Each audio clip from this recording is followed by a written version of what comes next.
very expert, on the medical expert's advice, Bradley Hazard, the arrogant New South Wales Health and Research Minister, today announced, "If you need a band-aid, don't call an ambulance." Seriously, Mr. Hazard? Well done. Sunday the 26th of December 2021, AC. Well, according to this weekend's Australian newspaper, oh here we go again, the impulsive, utterly failed, outrageous Ruby Princess affair. New South Wales Health and Research Minister Bradley Hazard now claims New South Wales paramedics are facing a high-pressure summer as a rapid increase in non-emergency calls swamping the New South Wales ambulance service, absurdly saying if you need a band-aid, don't call an ambulance. Really, Mr. Hazard? As usual, no facts, no data, provided by Mr. Hazard to prove the veracity of his outlandish swamping claims, appearing to be a compulsive liar. Sounds like Mr. Hazard's reckless buddy Graham Loy, Western Sydney Local Health District Chief Executive, who was also an advisor on the New South Wales Ambulance Board, cooked up another deceptive response blaming the pesky people of New South Wales for the so-called swamping of the New South Wales ambulance service wanting band-aids. Simplistic Mr. Hazard always plays a clever blame game. Well, Mr. Hazard, a snake bite or spider bite is not calling for a band-aid. Emergency 000 are highly trained,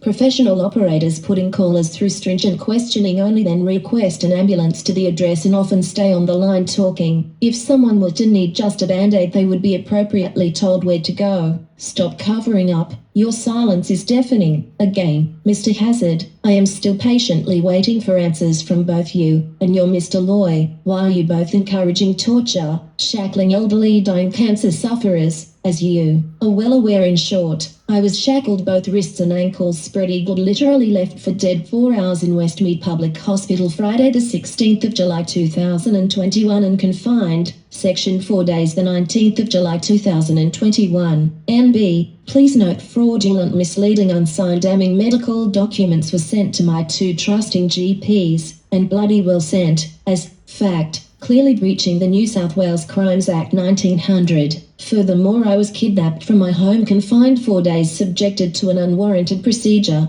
blood test, brain scanning, chest scanning, intensive psychiatric testing, both written and verbal. What are you running from, Mr. Hazard? It looks like you pull cheap stunts on everyone who complains about dangerous hospital treatment or anything for that matter. Obviously, I am not the only one to complain. Perhaps the only one who out of necessity has created a YouTube channel. Mr. Hazard, this non-monetized YouTube channel needed to be created because of you. Corrupt ex-Premier Gladys Berejiklian and your ilk appear to be systematically cancelling hospital complaints. Needless to say, an extremely dangerous practice. I underscore, ex-Attorney General, freelance, hire solicitor, Health and Research Minister Mr. Hazard and cohorts, please note if you can substantiate anything defamatory, mistakes in this channel's truthful content, please let us know in the comments section. You set the record straight, and of course would be immediately redacted, instead of childish whinging to YouTube, who are not as stupid as you must think. Bottom line now, Gladys Berejiklian's abrupt replacement, current New South Wales Premier, leader, Dominic Perrottet. What is your role in this sordid ongoing affair? Obviously, requiring honest answers from you for the people of New South Wales, as your Mr. Hazard seems incapable of doing so. How would you or Mr. Hazard feel if you were the ones shackled, tortured,